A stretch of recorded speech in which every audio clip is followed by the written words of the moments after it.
one. Go ahead. Well, good afternoon, everyone. Guy Page here with Social Media Director Paul Bean and our intrepid engineer Caleb Morvan here for another episode of Friday at 4. Boy, we've got a great show coming up.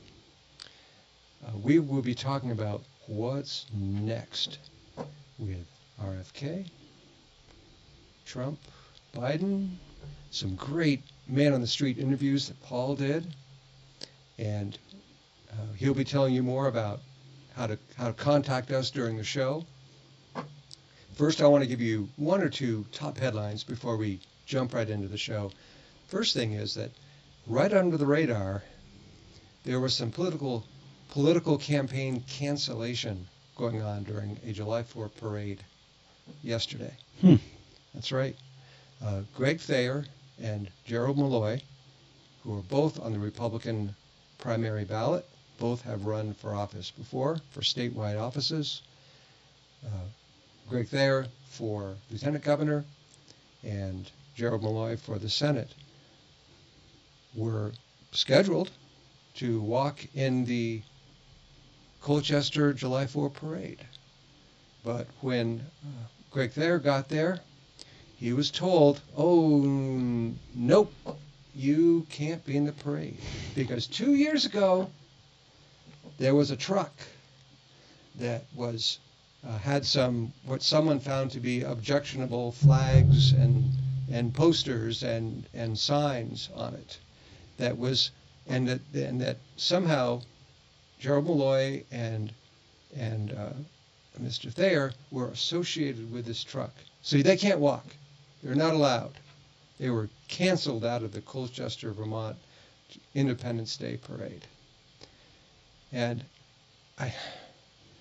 it's not like they said anything, did anything themselves objectionable. It's questionable whether the truck itself was at all objectionable, but nothing that they did was. So just a really sort of strange, we sort of thought maybe we were getting past the times of being politically canceled. I guess not completely. So the good part, though, of the Colchester parade, which Colette and I went to, was a way cool flyover by the F-35s of the Vermont Air National Guard. 4 jets screaming over Mounts Bay, and then going right down Blakely Road, and then banging a left and heading up to Westford, Fairfax, and Alberg, and then doing an across the state flyby tour. So that was, talk about adrenaline pumping. It's just the coolest thing. And of course, there are some people commenting afterwards, well, it costs an awful lot of money to do that. And some of the naysayers, and a few people commenting to their comments saying, actually, for them, it's really just a training mission, and they have to do training missions. So it was a really fun way to do some training and also some good recruiting for the National Guard. So those are two stories, two sort of Independence Day stories that have come up. But our main show today, I want to sort of hand it off now to Paul, because he did something really cool down in Boston on Monday, and going to be showing us about it, and we get to participate as well.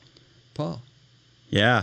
Well, first of all, I just want to point out some comments that we have about the situation with the Greg Thayer. Kevin Ryan, Mouth Almighty, writes, Nick Fuentes' Goy Roper frog that I warned him about, which is, my guess is Pepe the frog, which, I'm not sure that's totally a fair characterization to associate that with, white supremacy. Like, that frog's used for all kinds of memes.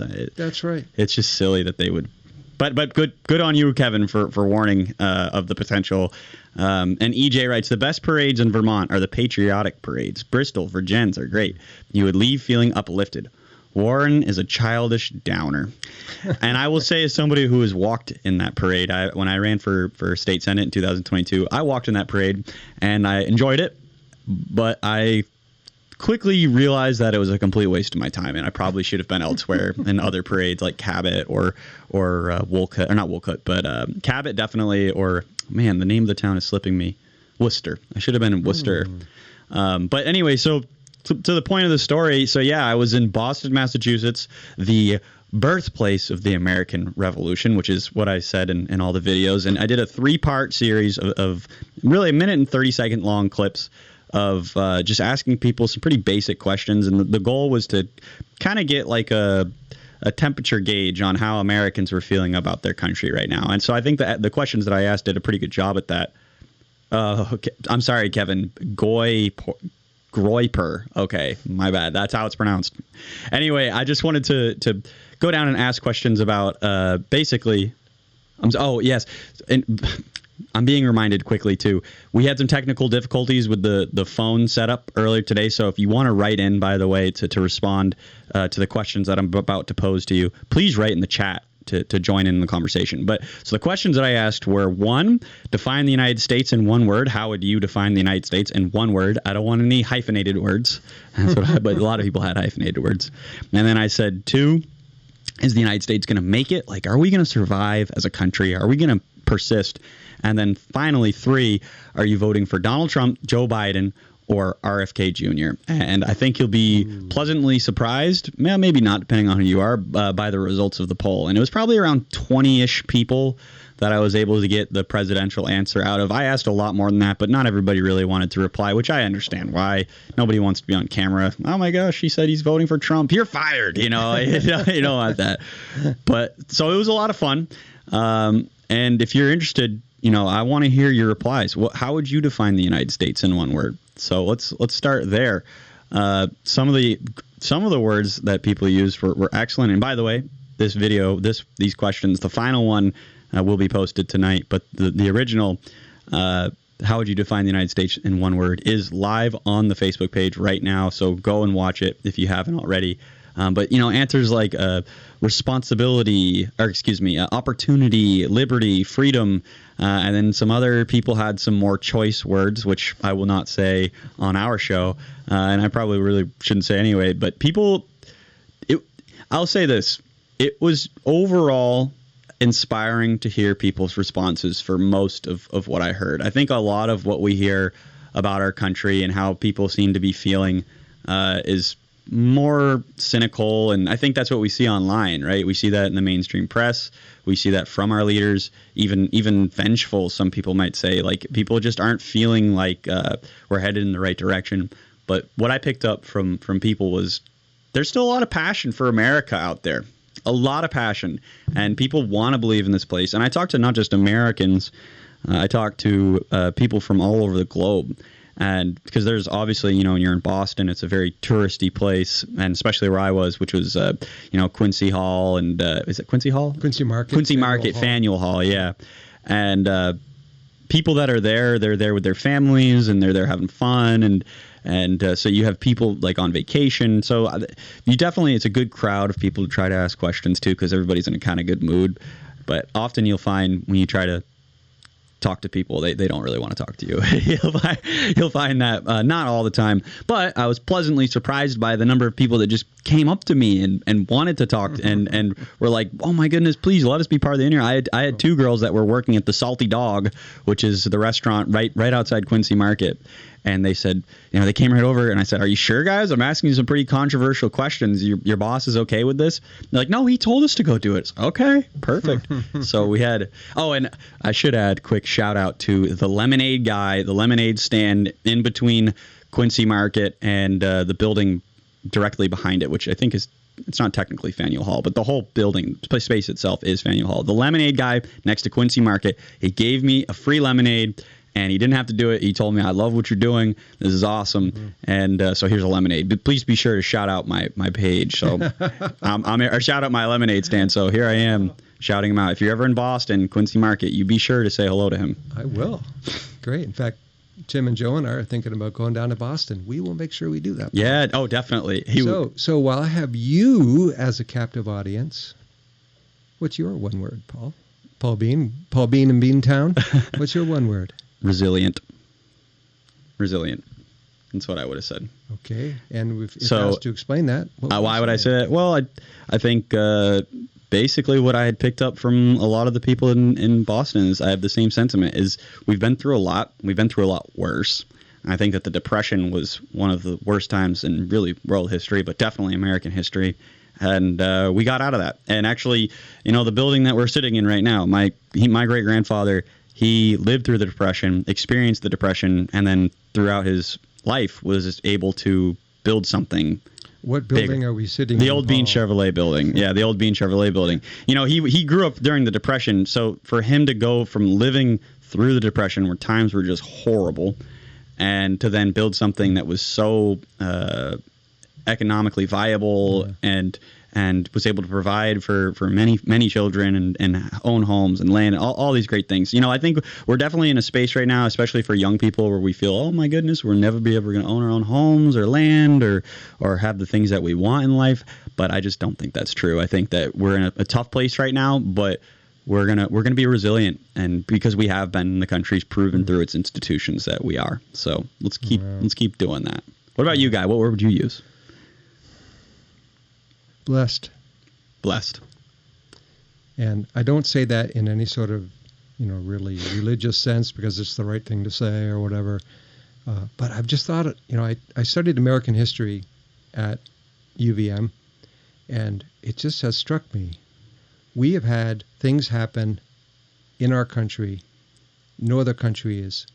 almost no other country has had. And I gave a very long-suffering friend of mine yesterday about a half an hour explanation because I would answer that question myself, And the really quick answer is 5 big blessings. First one, the geography. Huge country, natural resources, gigantic river running right down the middle of it with big tributaries so we can move those natural resources. Come on. Yeah. That's just, could you design it any better?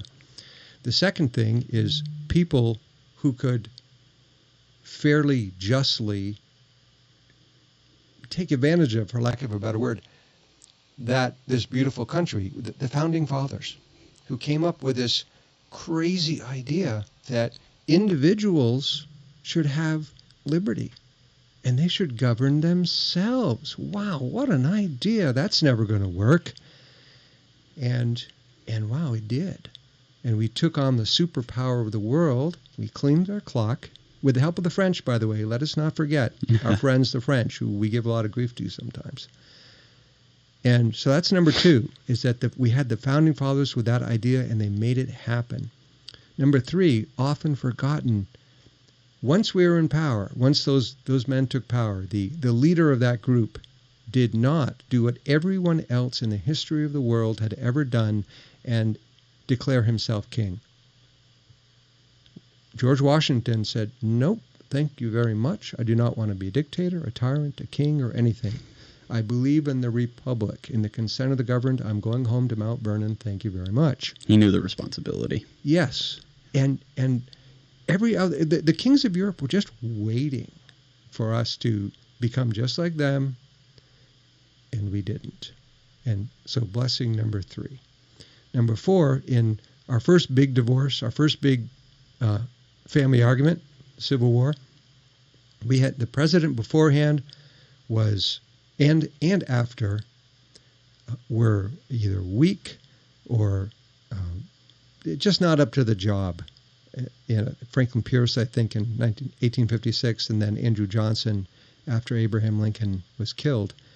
Terrible presidents, but boy, when we needed a great president, a great leader, we found a smart, just, humble man who could find the right generals to win that war, keep the moral high ground, win that war, and then, with malice towards none and charity to all, started the country down the road of reconciliation.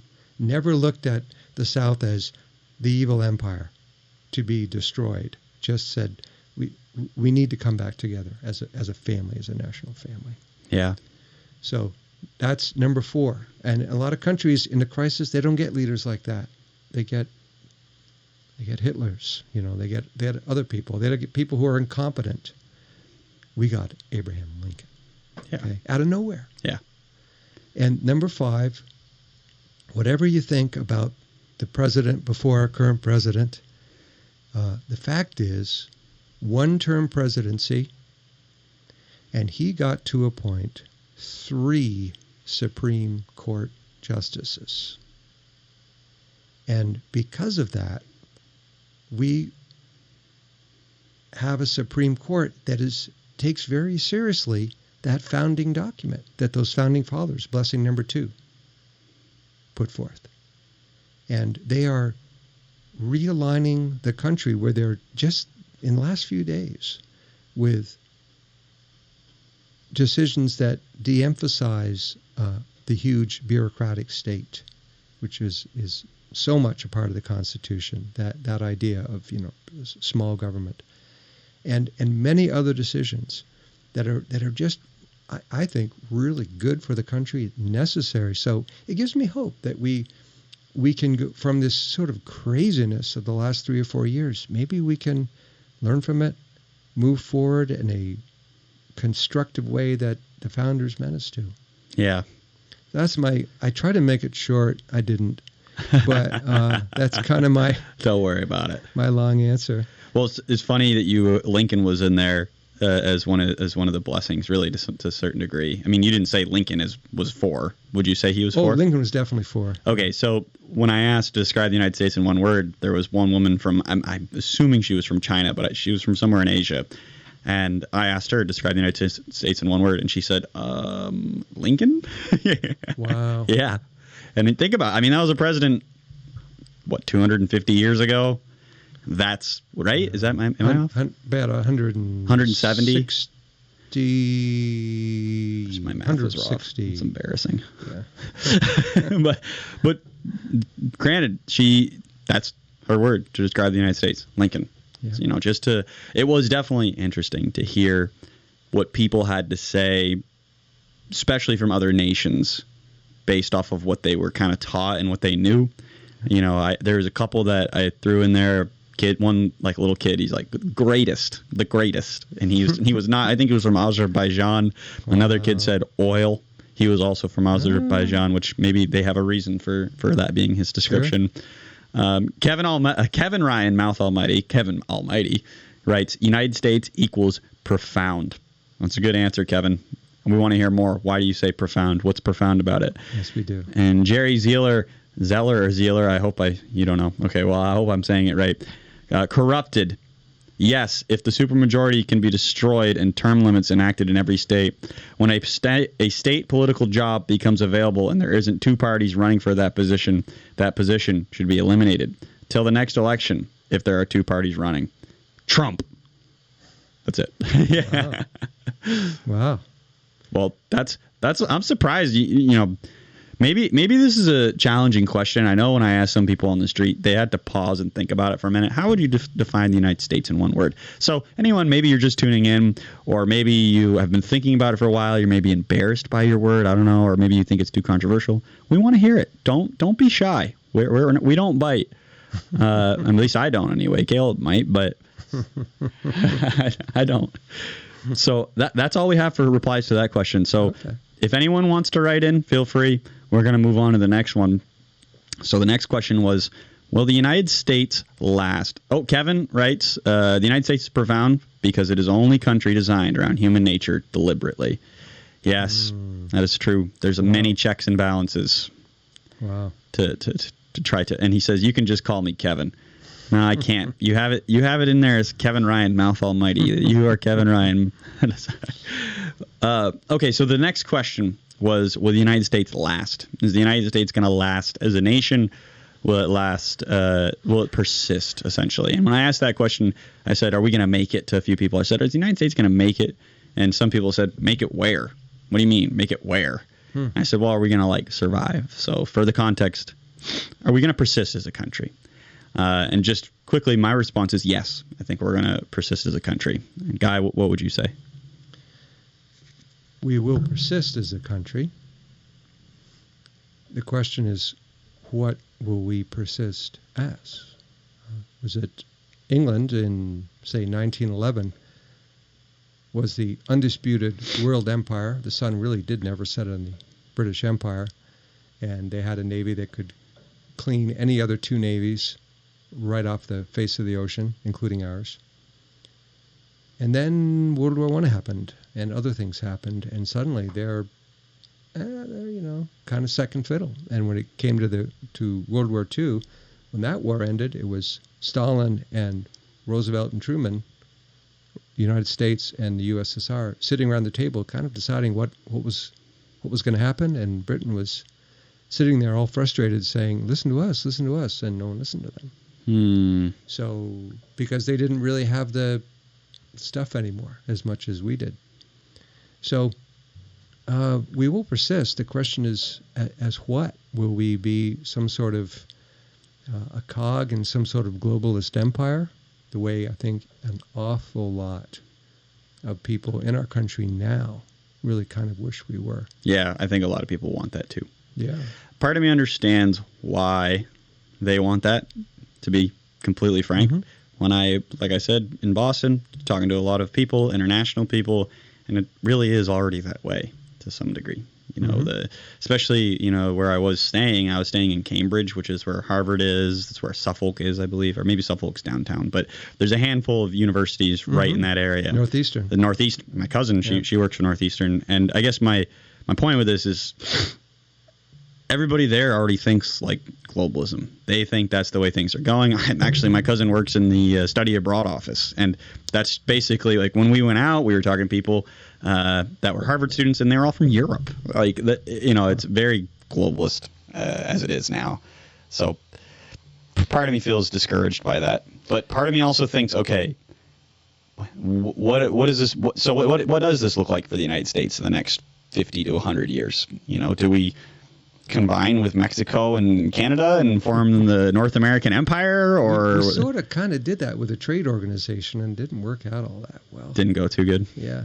What trade organization was that? NAFTA? Yeah, I think North American Trade Association or Federation. Free trade. Free trade. Right. Mike King writes, America, Elon Musk. It's a name. Okay. Well, no, Does it count? Well, I guess if you could just say Elon, because it's one word, and we all know what he's talking about. Okay, Mike, explain. Yeah, Mike, we want to hear more.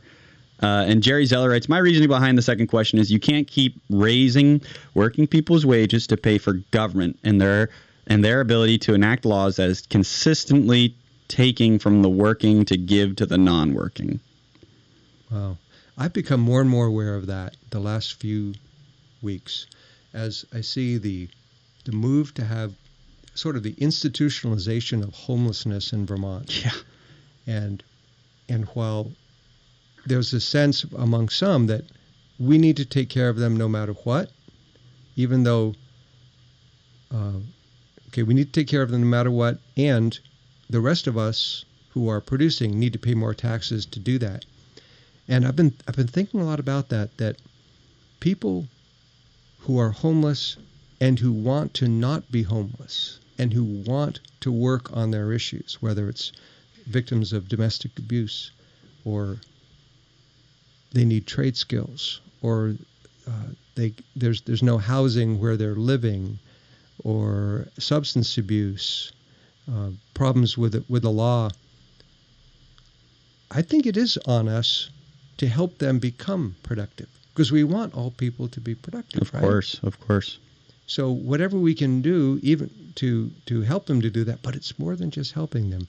There is a requirement, I think, that we need to expect that if you want this help, okay, you need to give us something too. This is not a one-way street. If you want our help with housing or childcare or food or whatever, then let's look at why you're in your situation and let's make a plan to deal with it and to get out of it. Because that's not only good for us, for the producers, and for having more workers in the society, which, boy, do we ever need. But it's also really good for them. If you've ever known people who are chronically homeless, it's a miserable life. And also, we're called to do something about that, I believe, to some degree. Yeah. I think that's why you see this drive in Vermont like you had said, almost like the institutionalization of homelessness. It's like, well, they do feel called to help others. They feel like they're doing what they can to try to help others. And I think that we are all called truly to do that for one another. However, I just think it's gotten so out of control now. And the plans that they're trying to implement don't really make any sense. Right. And they're actually even enabling people to get worse, which is really scary. That's not helping anybody. No. But no, I completely agree. EJ writes, universities are not reality, with all due respect. Yes, especially Harvard University. Actually, Guy, that kind of brings me into an interesting conversation that I had when I was down in Boston. There was a student who I was speaking to, and she was telling me that she was from Greece, and she was studying the science of happiness, right? And the science of happiness and what things you can do to be a happier person, right? And I said, okay, it's interesting. I said, so, the girl from Greece, and she's studying at Harvard. Okay, she's probably pretty smart. I want to hear what she has to say.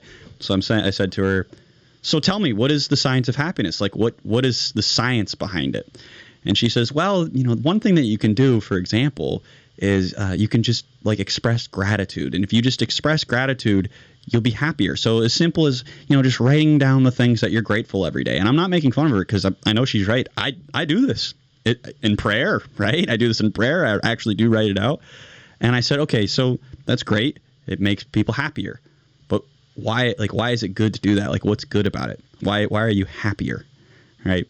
And she said, well, actually, I don't know. I just started the course, so hopefully I'll find out. But I was just kind of challenging. I'm sure there is science behind it, but ultimately, I'm glad science is finally catching up to religion. I mean, that's we've known that this is the reality for 2,000 years. It was just an interesting conversation. So, EJ, to your point, it's not necessarily that they're not reality. It's just, I think, what they're doing a lot of the times is they're trying to use man's intelligence to explain things that we don't really have a full understanding of, and that's people are drawn to that. I can't necessarily blame them.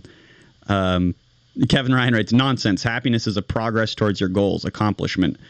But I think there's more to the definition than what I've said. But anyhow, I just thought it was an interesting conversation. Yeah. Wow. That was not an interview, but Jerry Zeller writes, we group the wrong people in homelessness, I think he meant to write. There are people that need help, and then there are those that can live homeless just for the benefits. You can give a homeless person 5 cents and he appreciates it. You can give another homeless person 5 cents and he wants 6 cents. I actually do know what you're talking about. Speaking of interviews, I've interviewed quite a few homeless people on the streets up in Burlington, and man, do they ever, some of them, whatever you give them, it's not enough. Yep. And they think that they deserve more and they need more, which I'm sure they do need more. I mean, I've even had homeless people in the streets up there start screaming at me because I wouldn't give them money, like literally verbally assaulting me. Wow. And that's outside of Mr. Mike's. If anybody knows what I'm talking about, there's one lady up there. She's very mean. I know who you mean. Yeah. And interesting thing here is that this one particular person I have a relative who was kind of living the same life, or right on the fringes of the same life, and knew this person because being in the same life. And we were walking by this person, and she was starting to go into her spiel, her sort of confrontational spiel, and then she saw this person I was with and said, oh, it's you. Well, never mind. Have a good day. Well, that's what she does. Is she'll get going, and then she'll really try to shame you. Right. Like, shame on you. I need money. You're gonna give it to me. Wow. And you're just kind of like, I don't know about that. Yeah, I gotta go. Actually. Yeah. Right. Kevin or Mike King. This is a great comment. Actually, well, I think it is, but he writes, foreign students come here to learn the Chinese model. We're better at sales.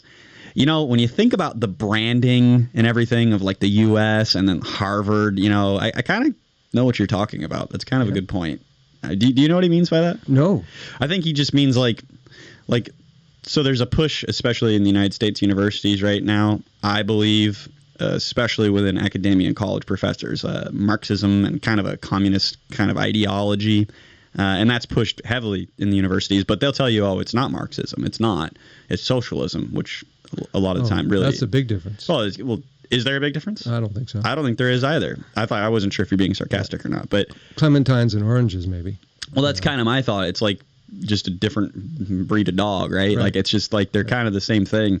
And so instead of, well, why would Europeans, they're not going to be all that interested in going to China, maybe. Maybe they are. So I'm sure some of them are. But most people want to come to the United States, just like I was talking about when I'm talking to all these foreigners, asking them to define the U.S. in one word or whatever. They have passion for this country. And it's because of the founding ideals, the words that your word blessed that you used to describe. This country is blessed. And we do have all sorts of problems. However, the branding, if you will, the sales aspect of it, the fun, sorry, that's my microphone. There we go. The fun that the United States offers, the diversity, the variety of people, and really the cultural background, everything. Just, maybe it's because it's my view because I'm an American, but it seems to me that a lot of the cultural conversations and cultural drivers start in the United States. So that's probably what Mike is getting at. If I'm wrong, Mike, let me know. But I would say that you're right about that. So let's move on to the final question. Sure. Final question that I asked, and this was by far the most controversial one. I told everybody before I asked it, you don't have to answer this one if you don't want to. Obviously, they don't have to answer anything if they don't want to, but I just wanted to ease their minds because I really wanted them to answer. And so it was, who do you support for president? RFK, Trump, or Biden? And I was surprised by the end results. Should I tell everybody? Yeah, why not? Why not? End results, I believe RFK polled about 20 people. RFK got 8 votes. Trump got 5. Biden got 2. And the remaining said no comment. So RFK got the most? Yeah, he did. In Boston? In Boston. Huh. Yeah. Interesting. Trump close second. And the no comments. And there was one girl who said Biden, but I messed up our recording. And she was also not old enough to vote. And she was from Mexico. Okay. So, but I'll count it because I was polling. Yeah, I was polling. Sure. I've thought about these 3 men and their Vermont connections. RFK, of the 3, and I know this was in Boston, but hey, we're in Vermont right now. RFK has actually some pretty strong Vermont connections. He has certainly been here more than any of them. When the legislature was talking about vaccines, several times he's been up here to talk and to testify before the legislature. Really? Yeah. I did not know that. Yeah, because he's such a strong vaccine freedom advocate. And there were people in the legislature was pushing some vaccine control, and there were people up here saying, hey, RFK, you got to get up here. So he was up here for that. Last year, he spoke at the Ethan Allen Institute dinner as a candidate. Actually, not technically as a candidate. He was just coming as a interested person. Got to interview him then. That's right. And that was interesting. My impression was here's a very bright man, very self-assured person, strong opinions, and very committed to the family concept of service, of community service. That as Kennedys, they're just it comes with the bottle and the diapers. You're going to be in some sort of community service, and that was really clear as he talked about that. He also said offhand to someone that he has a summer home like in Barton. Does he really? Yeah, at least that's what I'm 99% sure I heard him say, that he's got some sort of either has or had a home up there. So we do have, for what it's worth, we've got some Vermont connections with RFK Jr. Another, Joe Biden was up here. There's a photo of him in the State House, and I think he's talking to Tom Evslin, who's one of our terrific columnists, and Governor James Douglas is there. And I forget exactly why he was here, but he was VP at the time and was just, I guess, making kind of a State House visit. And Donald Trump's one visit to Vermont, the only one that I know of anyway. Memorable, classic Donald Trump. 2016, January 8th, I believe, he comes up to speak at the Flynn. Surprise, surprise, it is packed out. A zillion people who can't get in. There's lines out the door. I didn't go, but the people I do know who went came back with, wow, you should have heard him, guy. I went, oh, well, what's the big deal about, Donald Trump? Oh, no, it was great. He's going to be the next president. And I was like, wow. And it wasn't until I went to a Trump rally myself about 4 years later that I kind of got this whole thing of what it's like to be in a Trump rally. It's, if you haven't ever been in one, you simply don't know what to compare it to. It really is a pretty amazing thing. Okay, are there any coming up? Not that I know of in this area. We're looking around, but you would think there would be in New Hampshire. New Hampshire, yeah. I bet he'll make a stop in New Hampshire at least before the election day. Yeah, because he's polling well in New Hampshire for the first time since 2000. That was the last time the state of New Hampshire elected a Republican. Right. So he's polling now, looking like he might win New Hampshire, especially following the debate. That was one of the best parts about asking the question that I was asking is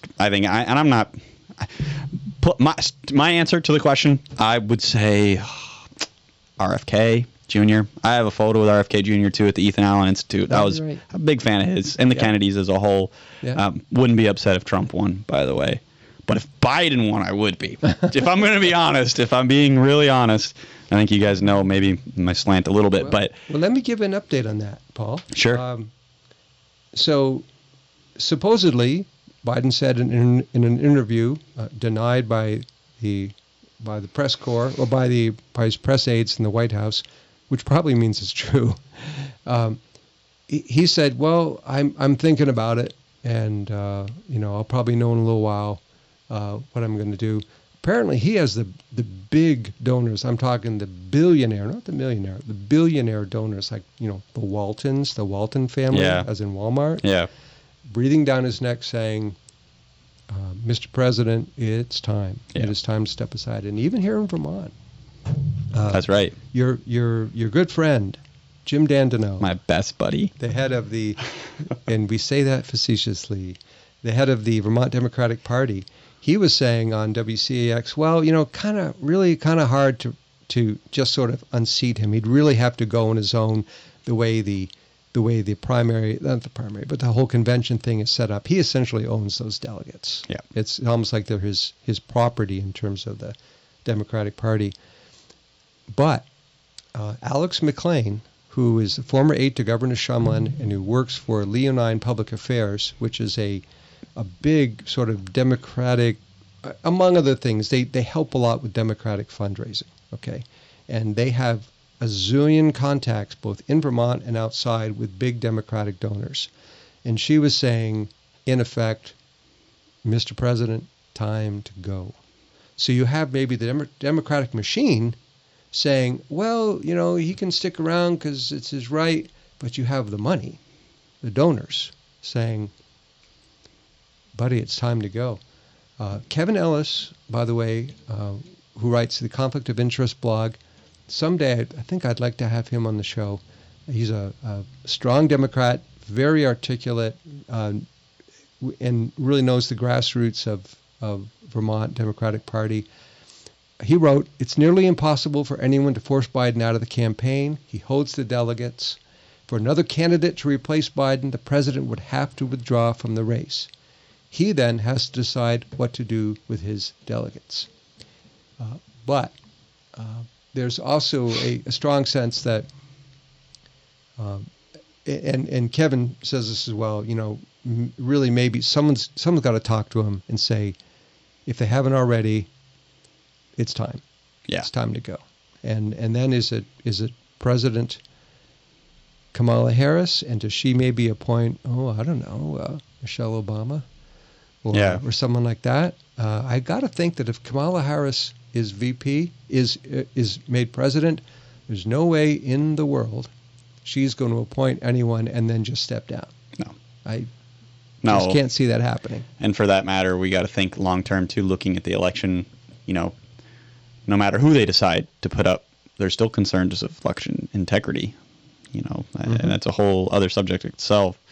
And Kevin, did you watch any of the French elections last night? No, Kevin. no. Well, let me tell you, they're having an upheaval election down there. There were basically Paris had been running the show. Paris is no longer running the show in France. The provinces are now. And when they have elections, people walk into voting booths. They mark up a piece of paper, a little white piece of paper, and they give it to the voting official, and they count little white pieces of paper for the whole country. That's how they do it. That's how they do this. And I'm thinking, why can't we do that? Yeah. If France can do it, and France aren't exactly always known for the greatest efficiency and effectiveness. They're actually known for the opposite. Yes, they are. But somehow with their elections, it always, the next day or so they know, and no one complains about election integrity, and why can't we do that? Well, they're going to have to cheat really big, if you ask me, this year, especially if they keep Biden in there, and even if they don't. I really do think it's going to be a landslide victory for Trump. I mean, I want RFK to win, but I just, being realistic, I kind of have a thought about what voters are going to do, especially because he's already been the president. It just doesn't make any sense to me that even the people that are strong Democrats that I talk to, I think that's why you had so many RFKs, is because right after the election, or excuse me, the debate, people are feeling like, I don't think that Biden can do this. No. They're very surprised. And Kevin wrote, Biden steps down, the Democrats cede 6 states, including Georgia. They'd be finished. And I completely agree. That is a point. I completely agree. That those states, they literally could not have another candidate on the ballot. No, it would be. Well, then that's not going to happen. It's just not. That's why they can't do it. Even if the people, I think this is one of those moments where I don't know if I'm not going to say, it's a victory for the country. That it's not a victory for the country that we have basically somebody who is mentally not there as president. It's not a victory, but what's happened is I think that the Democratic Party and the elitist establishment within the Democratic Party, for that matter, the Macrons. Yeah, the Macrons. Oh, the president of France. Oh well, yeah, the elite, the elite, rich Parisian elite. Well, exactly. Yeah. They basically have pushed it so far with the progressive ideology, all of the just complete insanity that we see coming out of the White House every day, just like the weird stuff too, the weird holidays like every other day, I think it's like what we're seeing right now with Biden symbolizes a part of this nation that to me it seems like most of the people aren't buying anymore, and really they kind of don't want it anymore either. So it's not just the inability to articulate a sentence, it's really what he stands for. Well, I think it is that, and it's the same, and it's all the same though to me. It's like no wonder this guy's basically lost his mind, and the people behind him are just propping him up. It's like this all makes a lot of sense if you think about it. It's like this hollow leader, right? He doesn't look great on the outside, by the way, but there's a consistency there. Yeah, exactly. If your philosophy makes no sense, then eventually neither do your spokespeople. Well, that's just it. That's really how I feel, and I think that there's a lot of people who are seeing that too. It's like it's just gotten so out of control politically. It's like when Obama was president, especially when it came to some of the civil issues, the social issues. I always felt like, okay, yeah, there's some things maybe I don't agree with necessarily, but I think we're solid as a nation. People still felt solid, and we were on solid ground, and there was the continuity and unity, but now it's just so weird. The stuff we see is so bizarre that we're is this even real? I mean, what is going on? So Trump is kind of believe it or not, to many of us, it's refreshing. Here's this guy who just keeps saying what he thinks, and there's no sugarcoating it. And I'm sorry, I think if they're going to beat him, they're going to have to cheat really, really big. I'm sorry. Well, let's hope they don't for reasons of integrity alone. Absolutely. Yeah, absolutely. Absolutely. And I always said that, if they can beat Trump fair and square, then they beat him fair and square. Agreed. And the Republic will endure. The Republic will not endure elections that are increasingly perceived to be illegitimate. Yeah. Well, Guy, it's 4:53. Oh my gosh. I know we've been going for a little while, and we started a little late. Sorry to everybody for that, by the way. We got it figured out. We had some software issues. We've had issues all around, but we're still here, and we hope that everybody that's tuned in, we hope that you enjoyed, because this is a fun conversation to me. I hope you guys thought so too. You have anything else you want to say, Guy? We will have the phones going next time. Yes, we will. And stay tuned for this month. We will be making an announcement of a huge national interview that we have landed. And I can't tell you who it is right now. It's not Donald Trump. But you couldn't have led them on. You